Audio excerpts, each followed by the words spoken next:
ऊपर, क्योंकि सब यहाँ यदि 1000 लोग अभी उपस्थित होंगे लगता है, तो 1000 लोग के 1000 दुख हो सकता है। एक दुख तो सबका नहीं है। 1000 लोग हैं तो 1000 लोग के 1000 दुख हैं, और सभी कोई अपने दुख पर विचार करे। ये कबीर साहब कह रहे हैं, जितने लोग यहाँ आए हैं सभी यदि अपने दुख पर विचार करेंगे तो आपका दुख खत्म हो जाएगा। अब विचार कैसे करना है, दुख कैसे खत्म होना है? तो विचार दुख के कारण को समझना है कि हमारे जीवन में दुख का कारण क्या है। बेटा है कि बेटी है कि धन है कि संपत्ति है कि पड़ोसी है कि मान है कि बड़ाई है कि ईर्ष्या है कि द्वेष है कि जलन है, बहुत सारा कारण, हजारों कारण हो सकते हैं।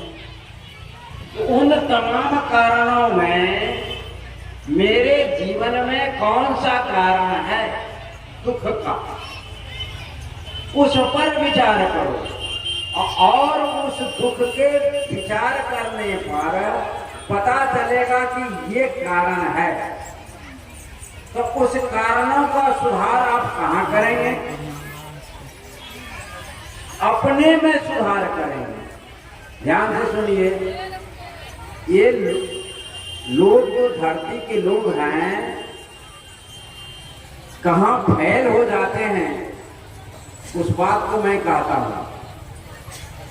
मैं अनुभव की बात आप लोगों के बीच में कहता हूं, सिर्फ किताब की बात नहीं करता, अनुभव की बात, जिससे आपका दुख छूटेगा, जिससे मेरा दुख छूट गया, मैं दुख से मुक्त हूं, मेरे जीवन में कोई दुख नहीं है। यदि आप मेरे जैसा होना चाहते हैं, जिस तरह से मेरे जीवन में कोई दुख नहीं है, उसी तरह से आपके जीवन में भी कोई दुख नहीं होगा। कोई दुख, सभी दुख का निराकरण करना चाहते हैं तो अपने दुख पर विचार करो, दुख के कारणों को जानो, क्या कारण है, और सुधार कहाँ करोगे? आज तक दुख के कारण को पहले लोग समझा नहीं, 50% लोग तो कारण को समझते ही नहीं। यदि जो 50% लोग कारण को समझते भी है तो उसको सुधार की प्रक्रिया को नहीं समझते। वो प्रक्रिया क्या कहते हैं कि एक उदाहरण मैं देता हूं कि आपका बेटा है और आप अपने बेटा से दुखी हैं। क्या है? बहुत से लोग इसमें बेटा से, अपने बेटा से दुखी होंगे, बहुत से लोग अपने पुतोहू से दुखी होंगे, बहुत से पुतोहू अपने सास से दुखी होंगे। दुख का बहुत के कारण दुख, बहुत से लोग रोग से दुखी होंगे, किसी का पेट खराब होगा तो किसी के घुटना में दर्द होगा, किसी का और कुछ होगा। दुख का कई कारण, हजारों कारण। तो वो जो है, हम क्या कहेंगे? बेटा में सुधार। क्या करना चाहते हैं आप लोग? बेटा में सुधार करना चाहते हैं, पुतों में सुधार करना चाहते हैं, सास में सुधार करना चाहते हैं, पड़ोसी में सुधार करना चाहते हैं, समाज में सुधार करना चाहते हैं, लेकिन अपने आप में सुधार नहीं करना। आवश्यकता है, यहीं पर भूल होती है। इसलिए आज तक लोग सब दुखी है, क्योंकि वो दूसरे में सुधार करना चाहते हैं। दूसरा हमारे अनुकूल चलेगा या ना चलेगा इसकी गारंटी तो नहीं है, लेकिन हम अपने को बदल सकते हैं। आपको हम बदलें या ना बदलें, लेकिन मैं अपने आप को बदल सकता हूं। कोई विचारक ने बहुत सुंदर विचार कहीं कहीं आप सुक्ति पढ़े होंगे, हम सुधरेंगे जग सुधरेगा। हम बदलेंगे जग बदलेगा। समझ रहे हैं? यदि हम सुधर गए तो सारा संसार सुधर जाएगा, लेकिन यदि हम ही नहीं सुधरे तो संसार कैसे सुधरेगा? ठीक उसी तरह से आप अपने दुख का विचार अपने आप पर, आप सुधरेंगे तो संसार सुधर जाएगा, आप बदलेंगे तो संसार बदल जाएगा। हम आप सभी को लाल देखना चाहते हैं। यदि मैं सफेद चश्मा लगा लिया हूं तो सब कोई लाल तो नहीं दिखाई देगा, दिखाई देगा? नहीं देगा। लेकिन जब मैं लाल चश्मा लगा लूं तो शीशा लाल, तो जो कोई भी रंग होगा वह लाल ही दिखाई देगा। तो हम अपने चश्मा को बदल दें, हम अपने विचार को बदल लेंगे तो सब कोई सज्जन दिखाई दे। तो दुख का कारण क्या है? उस कारण को समझ करके अपने अंदर परिवर्तन लाना है, विचार करना है कि जो आखिर कोई बेटा है तो बेटा की मांग क्या है, बेटी का मांग क्या है। अब देखिए, फिर ध्यान से सुनिए। आप सुख चाहते हैं तो आपकी बेटी भी तो सुख चाहती होगी ना, आपकी सास भी सुख चाहती है, आपके पुतोह भी सुख चाहती है, आपके पड़ोसी भी सुख चाहता है, आपका और कोई भी सुख चाहता है। यदि आप सुख ही चाहते हैं तो सब कोई ने सुख चाहता है। तो हम यदि सुख चाहते हैं, समान से विचार है, तो हम दूसरे को सुख देना सीखे। देखिए क्या है, जो हम खेत में बोते हैं वही तो हम फसल को काटते हैं। हम यदि दूसरे को सुख देंगे तो हमको क्या मिलेगा? सुख मिलेगा, क्योंकि मैं सुख देता हूं, मैं खेत में सुख बोता हूं तो सुख ही उपजेगा। यदि हम किसी को दुख देंगे तो हमको भी दुख मिलेगा। आप किसी से नफरत करो तो आपको भी बदले में नफरत मिलेगा। इसलिए आप अपने आप का सुधार करो। जैसे बूंद समाना समुद्र में, आप कहते हैं बूंद समाना समुद्र में सो जानत सब कोई, समुद्र समाना बूंद में जाने बिरला कोई। बूंद जो है समुद्र में जाकर के समा जाता है। कैसे? ऊपर से बारिश हुई तो समुद्र में जो बारिश हुई तो समुद्र में तो चला ही गया, और जो धरती पर बारिश हुई तो वो घरक करके नदी में गया, और नदी से जाकर के समुद्र में मिल गया, नाला होते हुए, नाला से नदी में, नदी से समुद्र में। तो वो बूंद जो है जाकर के समुद्र में चला गया। इस बात को सब जानता, लेकिन समुद्र जो है बूंद में समाया हुआ है, इस बात को कोई बिरला जानता। कैसे? इसी समुद्र के इसी बूंद से वह समुद्र बना। क्या किससे बना है? इसी बूंद से वह समुद्र बना है। अभी यहाँ हजारों लोग उपस्थित है, तो हजारों लोग उपस्थित है, एक एक करके ना, एक एक करके हजारों लोग हुए, तो एक का महत्व है ना। एक एक करके हजारों हो गए, तो हजारों ये सभा जो है एक में समाहित है। बात समझ में आई? इसलिए इस धरती को यदि सुधारना है, अपने आप को आप सुधार कर लो, धरती सुधर जाएगी। आप यदि अपने आप के जीवन से सुख देना शुरू करो तो बहुत आदमी है जो आपको सुख देगा। तो विचार करो, करो विचार तो सब दुख जाई, कबीर साहब का सभी दुख चला जाता जाएगा। हम बेटा है तो बेटा के साथ कैसे व्यवहार करें, विचार करें और विचार करके बोले। पुतोहू है तो पुतोहू के साथ कैसे आप व्यवहार करें, पुतोहू है तो सास के साथ कैसे व्यवहार करें। जो आज बेटी है वो क्या बनती है, पुतोहू बनती है ना। ध्यान से सुनिए भाई माता लोग, जो आज बेटी है वही ना पुतोहू बनती है, और जो पुतोहू बनती है वही ना सास बनती है कि दूसरा कोई। अच्छा, बिना पुतोहू बने कोई सास बन सकता है? हाँ तो बताओ तो। ये वो हाँ, बिना पुतोहू के पुतोहू बने सास कैसे बन जाएगा? बिना पुतोहू बने आप सास कैसे बनेगी? हाथ तो उठाइए। अरे आप विवाह नहीं करेगी, विवाह करेंगे किसी की पुतोहू बन जाएगी, तब बेटा होगा तब सास बनेगी। सीधी सी बात है, बिना पुतोहू बने सास नहीं बन सकती। और यदि बिना पुतोहू का सास बने तो नाजायज औलाद होगा आपका।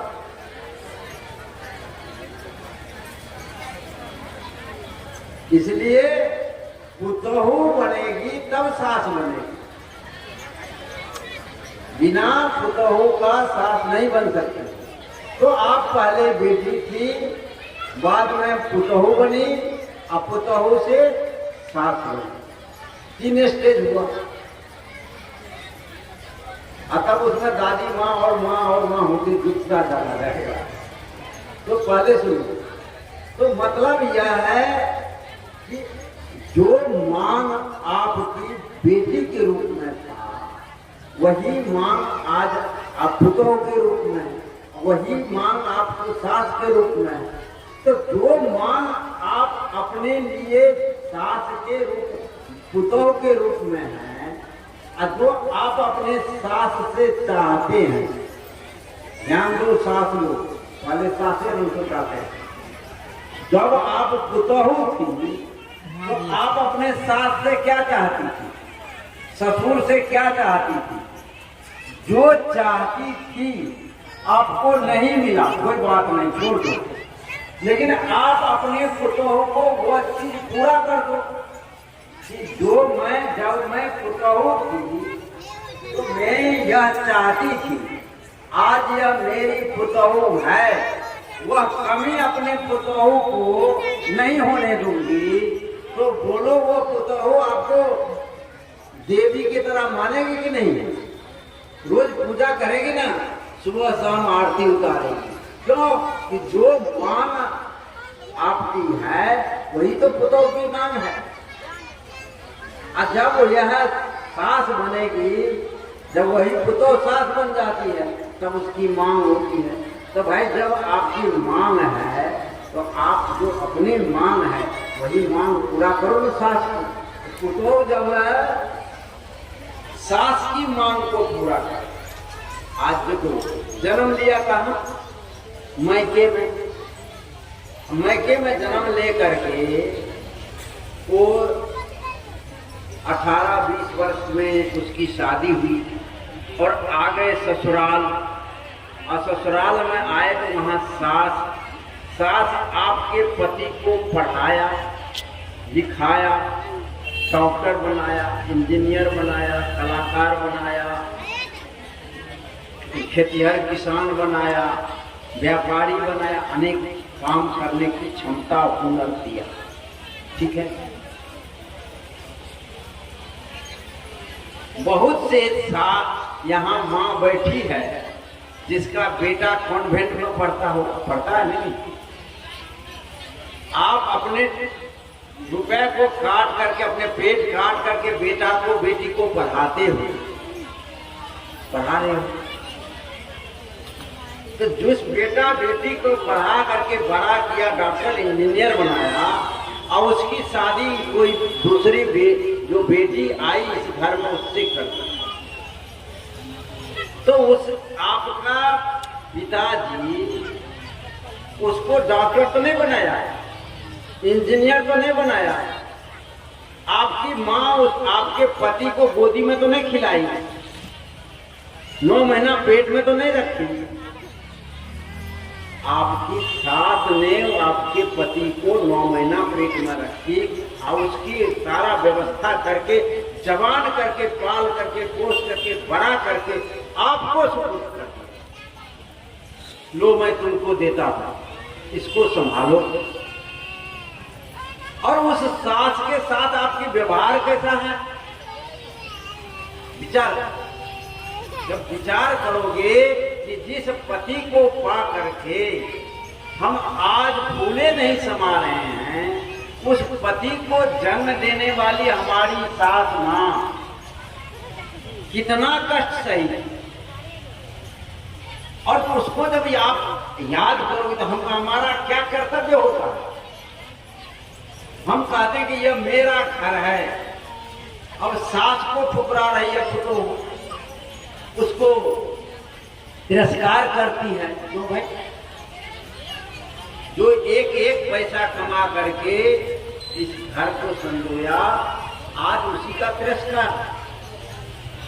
यदि विचार करोगे तो सास का तिरस्कार नहीं करोगे, सास को आदर करोगे। और जिस तरह से आप अपनी मां के प्रति आपकी श्रद्धा रखती है, उसी तरह से आप अपने सास के प्रति श्रद्धा रखोगी, उसकी पूजा करोगे, उसकी भक्ति करोगे, तब क्या होगा, सास आपको बेटी से भी ज्यादा माने।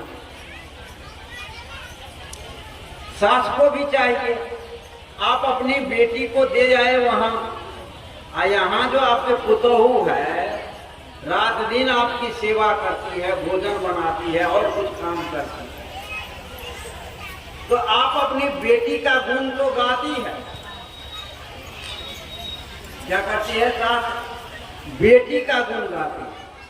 अब पुतोहू का गुण भैये ने है जो रोज भोजन बना कर देती है, उसको गाली देती है, उलाहना देती है। विचार करो, आज जिस पुतोहू ने आपको सेवा कर रही है, दवा दे रही है, भोजन बना कर दे रही है, उस पुतोहू में आपका क्या लागत है, सास की कुछ लागत नहीं है। वो दूसरे घर में वो पली बढ़ी बड़ा हुई और आपकी सेवा करने के लिए आई। देखिए, विचार करो तो सब जगह समाधान मिलेगा। तो आप के घर में आकर के वह भोजन बनाती है, चौका लगाती है, बहुत से बहने को 12 बजे दिन में, अभी 12 बजते हो गए, ये कड़ाके के धूप में बाज में से एक एक बोझ घास काट के ला रहे। ये घास काटने की, आप खेत में धान रोपती, मकई काटती, तमाम काम कर रही है।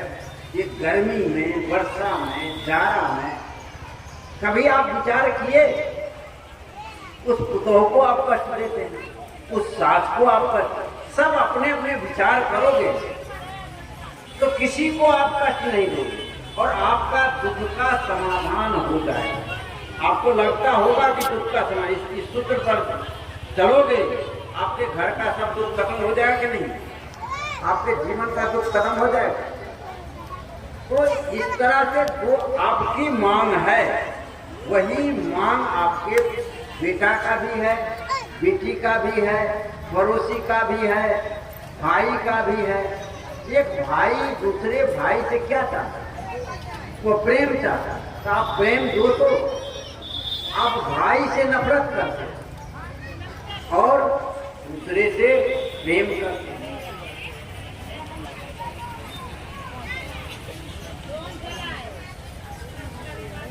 एक उदाहरण मैं देता हूं, सबको ध्यान से सुनो भाई।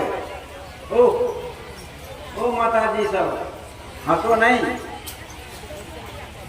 यहाँ आई हो, देखो ये कहाँ आया, कहाँ आई हो, क्या हंस रही है, सत्संग बना रही है, सत्संग की बात है। ध्यान दो। रामायण सब कोई जानते हैं। रामायण आप लोग जानते हैं ना, नाम सुने हैं ना, रामचंद्र जी के नाम सुने हैं, रावण का भी नाम सुने हैं, बाली के नाम भी सुने हैं, सुग्रीव के नाम सुने। आपने क्या देखा? देखो 3 जगह लड़ाई है, 3 परिवारों में, अयोध्या में, किष्किंधा में और लंका में, तीनों जगह लड़ाई है। फर्क क्या है? फर्क यह है, तीनों जगह राजगद्दी की लड़ाई है। किसकी लड़ाई है? मैं राजा बनूं, राजा कहा नहीं, मैं नहीं राजा रहूंगा, दोनों भाई की लड़ाई। अयोध्या का राज है, अयोध्या का राज राम चाहता कि नहीं भरत ही राजा रहेगा, भरत चाहता कि नहीं राम राजा हो, हम इसको राजगद्दी नहीं लेंगे। अंत में राम का ने भरत का ही जीत हो जाती है। जीत किसकी होती है? भरत की, राम की नहीं होती। तो कहा कि भाई आपको जाना पड़ेगा, पंचायत की बात नहीं करता। तो कहा, राम कहा कि भाई ये तो बड़ा गड़बड़ हो जाएगा पिता की बात। कहा ठीक है, तुम्हारी जीत हुई, लेकिन मेरा आदेश है कि तुम राजगद्दी पर रहो। तब भी भरत नहीं माना, कहा कि मैं नहीं रहूंगा, यदि आप नहीं भी जाइएगा तो आप अपनी खराओं दे दीजिए, खराओं को राजगद्दी। तो मतलब यह है कि वहां राजगद्दी के लिए लड़ाई तो शुरू हुई, लेकिन प्रेम ही रहा, एक दूसरे के प्रति समर्पण। राम भरत को दिया, भरत राम को दिया। अब ये राम गति चला रहा कि भरत गति चला रहा, समझने वाला समझे। राम भी चला रहे हैं क्योंकि गद्दी पर खराम है, लेकिन राम यहाँ है नहीं, चला रहे कौन? भरत, इसलिए भरत ही राजा है। तो मतलब यहाँ है, लेकिन वहां किष्किंधा में क्या हुआ? अब उसको मार दिया, रक्त के उधर से धारा निकला। अब सुग्रीव को कहा था गेट पर आने के लिए, जब तक मैं नहीं आऊंगा तब तक आप लोग यहाँ रहना। तो जब मर गया, वो शिला रख दिया और चला गया किष्किंधा और राजा बन गया। तो राजा जो बन गया, तो राजा वहां भी बन गया, जाकर के किष्किंधा में जाकर के राजा बन गया। राजा बन गया, बाली आया, कहा एक तो हमारे गेट पर तुम पहाड़ रख दिया और यहाँ राजा बन गया। दोनों भाई बहन जो प्रेम था मतांतर हो गया, और मतांतर ऐसा हुआ कि एक दूसरे का दुश्मन हो गया। वहां रावण विभीषण को निकाल दिया लात मार करके। विभीषण आकर के राम के दल में मिल गया और सारा विभीषण ने रावण का भेद बता दिया। सारा भेद। अभी देखिए, चीन अभी आया, भारत में G20 हुआ, आप लोग जानते हैं, सुने होंगे समाचार। तमाम विश्व के लोग सब यहाँ आए। चीन का प्रधान क्या नाम है, अध्यक्ष शी जिनपिंग नहीं आया, अपने प्रधानमंत्री को भेजा। लेकिन भेजा तो किस रूप में भेजा, खुलासा किया कि यहाँ भी वो जासूसी करने के लिए आया था। 16 बैग था और उस 16 बैग में उपकरण लेकर के आया था। कहा जांच कराओ बैग का, नहीं कराया, लौट करके फिर दूतावास चला गया। तो आया किस लिए वो आया? आया यहाँ जासूसी करने के लिए। लेकिन भारत का जो सारा खुफिया तंत्र था, सारा व्यवस्था दुरुस्त था, पकड़ा गया। आया, उसकी साजिश नहीं चली, फिर लौट करके अपने दूतावास चला गया। तो मतलब यह है कि भेद तो लेने के लिए आया, भेद पाया नहीं। वहां क्या हुआ, रावण का सारा भेद विभीषण बता दिया, वो कैसे मरेगा, क्या कर रहा है, मेघनाथ तपस्या कर रहा तो क्या हो जाएगा, वो भेद सारा विभीषण बताया। तब जाकर के राम ने रावण पर विजय प्राप्त की। तो वहां जो है एक भाई दूसरे भाई को मरवाना चाह रहा है, यहाँ सुग्रीव बाली को मरवाना चाह रहा है, वहां विभीषण रावण को मरवाना चाह रहा है। लेकिन अयोध्या में क्या है, न राम भरत को मरवाना चाह रहा है, न भरत राम को। समझ मारे, लड़ाई लेके है लेकिन दोनों जगह विनाश हुआ, अयोध्या में नहीं। गोस्वामी जी ने कहा, जहां सुमति तहां संपत्ति नाना, जहां कुमति तहां विपत्ति नाना। यहाँ सुमति थी तो विचार किया कि राम हमारे बड़े भाई है तो वही राजा रहेंगे।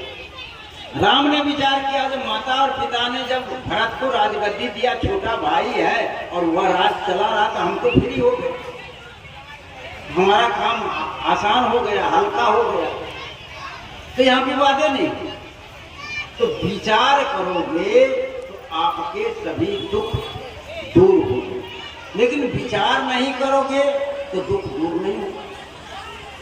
जितने भी दुख दिखते हैं, आया है भजन में, जीवन में जितने दुख दिखते सब निज दोषों का कारण ही, पर जिसमें इतना ज्ञान नहीं वह दोष मिटाना क्या जाए। जीवन में जितने दुख दिखते, हमारे जीवन में जो दुख है, आपके जीवन में जो दुख है, इन भाइयों के जीवन में जो दुख है, कोई किसी के दुख को देने वाला नहीं है। जीवन में जितने दुख दिखते, ये बच्चा सबको शांत नहीं करोगे जी, जो सयाने लोग हैं वो बच्चे को शांत रखे। ये जीवन में जितने दुख दिखते सब निज दोषों का कारण ही, पर जिसमें इतना ज्ञान नहीं वह दोष मिटाना क्या जाने। आप में यदि यह ज्ञान नहीं है तो आप दोष नहीं मिटा सकते। आपके जीवन में आप दुख जितने हैं वो आपके ही दोष के कारण है, इस बात को जानना। यदि इस बात को जानोगे कि मेरे जीवन में दुख का कारण मैं ही हूं, तो अपने जीवन के कारणों को आप ढूंढोगे और उसका समाधान करोगे तो आपका दुख खत्म हो जाएगा। फिर